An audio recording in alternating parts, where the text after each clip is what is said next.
This is Charlie Flowe, World Sports Show. I'm joined with Coach Paul Riley, head coach of the Portland Thorns. Thank you so much for joining me, Coach. Hey Charlie, good morning. How's everything? Everything is great. Very interesting week you got coming up. You just played Sky Blue on Friday, then turn around in about a week's time, play them again. How does that change how you prepare for a game, or does that change any way you prepare for a game when it's the same team? Yeah, I think that's the possibility is that neither team will be, resembling last week. Who knows? With 3 or 4 additions, and so it could be a little bit different that way. But me and Jimmy have coached against each other for a long, long time in many different leagues, so I don't think there'll be too many surprises. And it's just about the performance of the team. And I think Sky Blue's done well this season in terms of the quality of play, and they've been a bit unlucky. And I like the team. I think they got a very good midfield, and they're a tough team to play against. They gave us a real good game here the other day, and really could have swung either way. So I don't think there's much difference between the two teams at the moment, and it's just a matter of trying to get points on the road. We haven't won on the road since July of last year, so it's not easy traveling west to east coast all the time, 10 times a year. So hopefully we'll get a better ship this time. Yeah, it's definitely different with the rosters, with them missing a player with a red card, and you guys missing Sorboni. She's not even, being able to play in these two games. And then you have some players for World Cup that are coming back and some that aren't coming back. What has this, been like the last, I guess, month and a half as a manager? Because you went through this with Philadelphia back in the WPS days in 2011. How has that changed? Do you try to keep your same type of team, or do you change per game? Yeah, I think the main thing is just to keep the philosophy the same. The players come in, the players go out, and I think you just got to stay steadfast with what you believe in, and try and fit the jigsaw puzzle together when they get a chance to bring them in and go out. We've had 9 missing for a while now, and I was talking to the Timbers yesterday and talking about, can you imagine the Timbers missing 9 players, how difficult it would be? And it's been difficult, there's no question, particularly up front, without Alex, Jody, and Sink, which obviously is 3 huge pieces. And, we've patched up most of the team.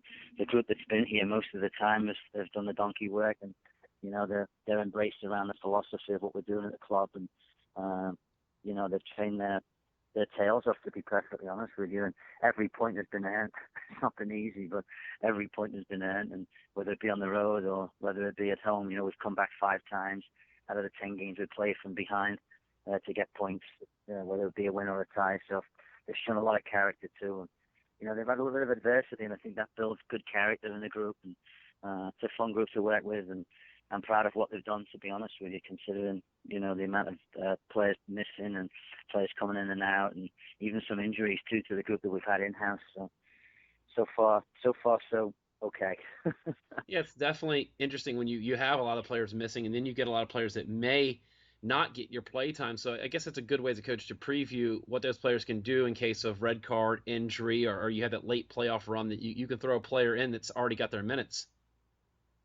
Yeah, I mean, to be honest, in all fairness, the players that have come in, like Alyssa Kleiner and Sarah Jackson and Kelsey Haycock and Taylor Camo, Kate Bennett, all the young kids that have come in, they've all played at some point. They've all done really, really well. So, hats off to them. None of them were drafted. They basically came on as walk-ons, and they've got their spot in the team, and now they're clamoring for contracts. So, they've done well for us, and I think it's been a good experience for them. And, once we get everybody back, we'll send them to Europe and get them some experience playing in Europe. This will probably be in August, which I think is good for them. They need to play more games now. They've had the experience of playing at the level. 2 or 3 games most of them have played at least. And so now I think it's, that all the players will come back next few weeks, and they'll get to train with them for about a month, and then we'll send them out and get them some experience abroad. And I think that'll be good for them, some Champions League experience, so they can become the player that I think most of them can become. They've got certainly great work ethic, all of them, and there's been good performances from them. Last week Alyssa Kleiner, she had a great game on the left-hand side for us, and obviously got the assist on Sinead's goal. So, she's doing well. Another kid out of Santa Clara, and Santa Clara seems to be choosing a lot of good players recently. So, Yeah, hats off definitely. to all of them. They've worked their tails off, and I think, they understand the situation that they're in, and that when the players come back, it's going to be difficult to keep them. So, but they keep working every day, and that's all you can ask. Yeah, the another neat thing is a lot of these players when they go get these European experience and go to these other clubs and are playing Champions League, that they almost indirectly become kind of recruiters for certain teams and then just the league in general, because they're starting to see some of these players go off, play, and then they'll maybe bring back a player, or then they'll start sparking that interest that, hey, I'd like to go play in America and try this NWSL thing. So we're seeing a lot of these international players suddenly flooding into the league. Yeah, I mean, I think the international, as you remember in WPS, we had 5 internationals. I think the international numbers should go up a little bit, especially with the fact that the US players are missing so much. And I think it'll be a crucial part of the league's progress in the next few years to improve and increase the number of foreign players, because they do add a lot to the equation, and they do have experience, and they do play differently, and they do have a different culture. And, if we can lengthen the season to 7, 8 months and bring some extra foreigners, and I think it would help the league and improve the league. And really, at the end of the day, that's what we're here for. The World Cup hopefully has given us a big boost, everybody here, and we're all excited to hopefully push on and let this be a major plus for the entire league.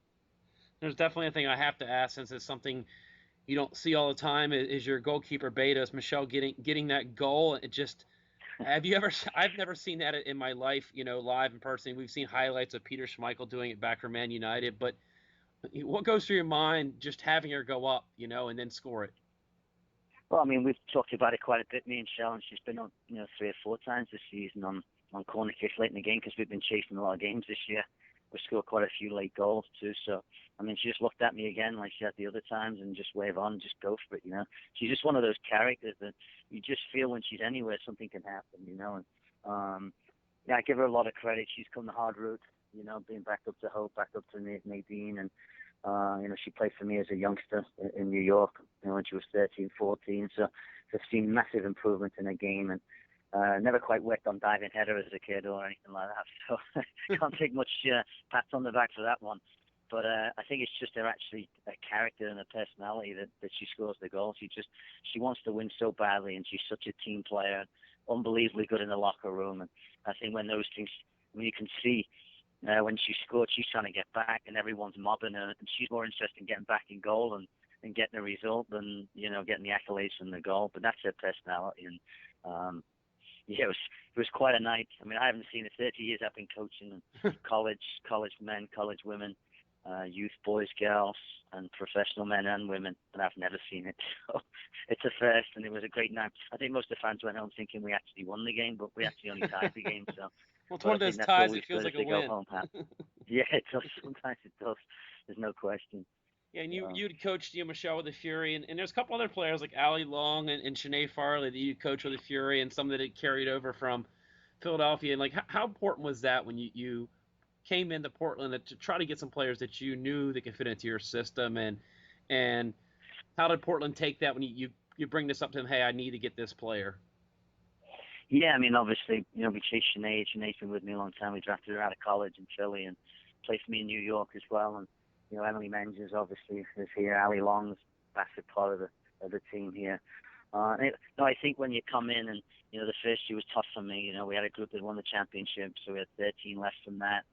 We had probably another 10 that I brought in, that were in the squad. So it was a difficult transition for me coming in. But this year's a little bit different, We're 26 people with the amateurs here, and other than Sinclair, Alex, and Tobin and Rachel Bueller, everyone else I brought in now, so I feel like it's a little bit closer to our team, and also the philosophy that we want and the way we want to play. And I think it's going to take another year. I think it takes 3 years to build a team. And we always laugh in Philadelphia that the third year we had an unbelievable team, which included Chalupny and Cheney that never got to play.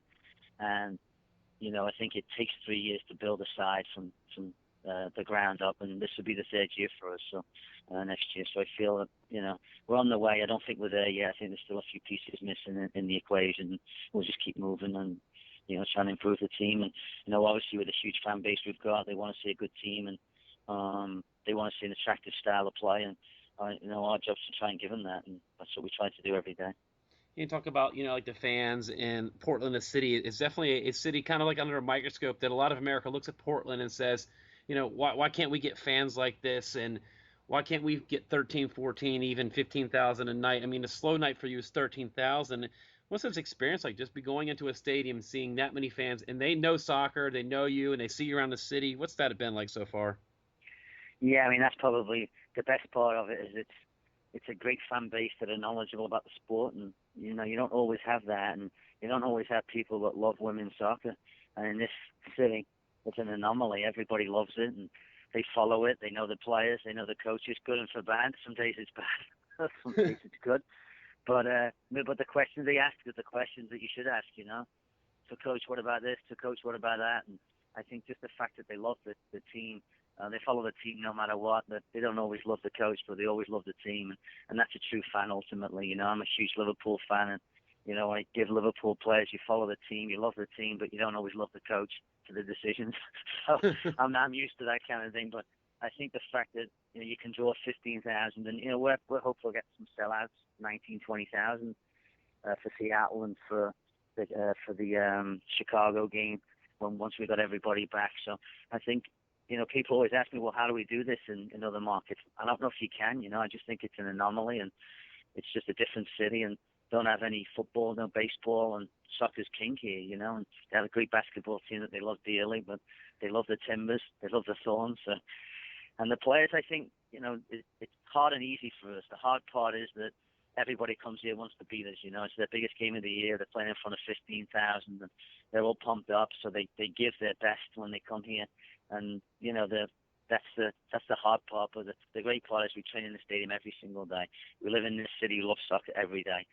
And you know, even when you get beat, they're still behind you at the end of the game, and they still support the team, and they still give everything to the team. And you know, our job's to make sure we just can't win here. We have to play well. You know, I think that's really important, and that was stressing when I took the job. You know, it's just not about getting 3 points every week. It's about getting 3 points and playing well. So, you know, we try to entertain as best we can, especially at home. And I think that's why we've had some problems on the road. You know, we don't travel well. We haven't won since last July on the road, and it's difficult playing away in front of 1,200, 1,500 when you're coming from an environment like this that's got so much atmosphere and so much bite to it. And the motivation part of being away from home is probably the hardest job for me as a coach, is just to get them right and make sure the team's ready to play. And I think that's the biggest thing that we look at, and we've tried to change a couple of things on the road this year just to try and improve it, so we can actually win a game on the road.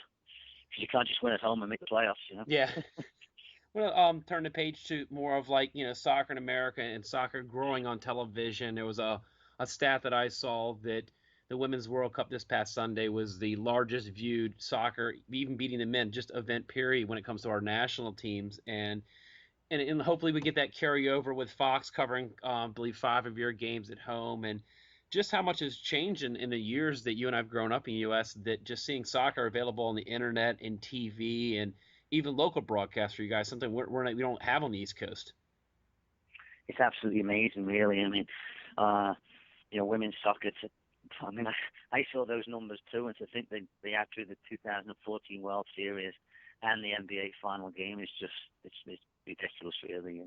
But I think it's not just in America; it's worldwide that the sport is growing. And obviously here, women's soccer's been a little bit bigger here than maybe the rest of the world. But I think this extra boost in the World Cup, and now it's TV's regular. I remember the days, 20 years ago, we'd have to pay $20 on a Saturday morning to go and just watch Liverpool play. I mean, that's the way it was. You went in the pub, you had an English breakfast, you watched the game, and that was it. You went home after one game for $20, $50 day out, and you just had breakfast.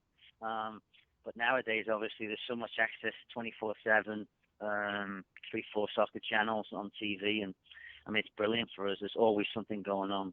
Copa America now, that's just finished, and now you've got the Gold Cup going on, and the women's game is just, the games on. Our games are coming on, and I like the fact, to be honest with you, that they've gone to Houston for 3 games and they've come here for 4 games. So I think that the league's minimum requirements need to get better, and this is a way of doing it. To say that you say you want to be on TV, you want to be the thing, you've got to get a stadium. You've got to improve these requirements. If our league's to improve and get some punch from the World Cup, we have to get better stadiums. We have to play in better environments. And it took MLS, as you know, quite a bit of time to get those environments and get better. And I think it really improved MLS and made it better for everybody to look. Just like the Union Stadium, these type of stadiums being built all over the country, and they're now soccer specific, and people want to go, people want to drink and eat and watch the game and be entertained. Whereas 30 years ago, you sit in an empty giant stadium and there just wasn't anything about it that would bring you back and endear itself to you. But now it's different. And I mean, you come to a Timbers game, you walk away from this place saying, "Oh, I've got to go back." Yeah, especially it's in downtown Portland too, so you're right there. There's things to do when you leave the game too. Yeah, absolutely. And it's just like an English Premier game. Early in the morning, there's people already outside the stadium. They got tents outside the stadium the night before, in the general admission place just to get a good seat. It's just a phenomenal atmosphere. And then the atmosphere at Thorns games outside the stadium is unbelievable. You wouldn't get that in, probably half the MLS places in America. But the women's sport is growing, and the players are getting better. People say, oh, everyone's catches up in the world, but it's just the sport improving all through the world. We have to improve, and we just got to make sure that we keep pushing through, and our league gets better, so we can be better, and make it in this. Make women's soccer just like it is MLS 15 years from now. I still think we're at the beginning of the curve. I think we're a long way to go, and I think we just got to keep pushing on with this minimum requirements and make these stadiums better and get more MLS teams in with women's teams, and hope one day Philly Union would bring a team in, and that would be great. And New York FC would bring a team in, so we can have more of those type teams in the league. And you can see the difference when you play at Houston and you play here. That there obviously is big staff behind it, and I think that helps. There's no question. Yeah, it definitely helps with the, I hear stories out of Houston and Portland where sometimes, some of the players on the MLS team and the individual team will train together or, they'll go to each other's games, they'll have, hey, say the Timbers are your game or some of the Thorns will go to the Timbers games where you get that family camaraderie and, you start interacting with the coaches and you guys take advice from each other and just kind of grow together as one entity. Yeah, I mean, I see Caleb yesterday in the stadium, and Caleb's talking, Caleb Poole, the coach of the Timbers, talking women's soccer. I mean, it's brilliant, talking about the players in the World Cup, talking about Carly Lloyd, talking about the atmosphere, talking about, his wife and his kids come to watch the Thorns all the time, and they love the games. And I think it's just different than it was even when we were in Philly, which was probably 6 years ago. I think it's just changed, and it's a new animal now, and I just hope we can keep on building it and keep on improving the youth. The ECNL and the youth end of it has helped. It's given the youth player a complete schedule for the year instead of getting pulled in 9 different directions. And I think that's an impressive part of the girls program, which we never had, 10, 15 years ago. And this group that will come out, the Morgan Bryans are starting to be part of what ECNL will be able to produce down the road. So I'm hoping that the ECNL will produce better players with a 10-month proper schedule. And I think the women's game's just going to grow and grow. Women's college soccer's better. I think there's more opportunity in it. There's more money in it. There's better facilities in it. There's better coaching in it. I just wish they could play longer and more games. Definitely. Well, I want to thank you for your time, Coach, and wish you the best travels out to East Coast to play Sky Blue this Sunday. It'll be 4 p.m. Pacific time, 7 p.m. Eastern. Check out Sky Blue hosting Portland Thorns. Thank you so much, Coach.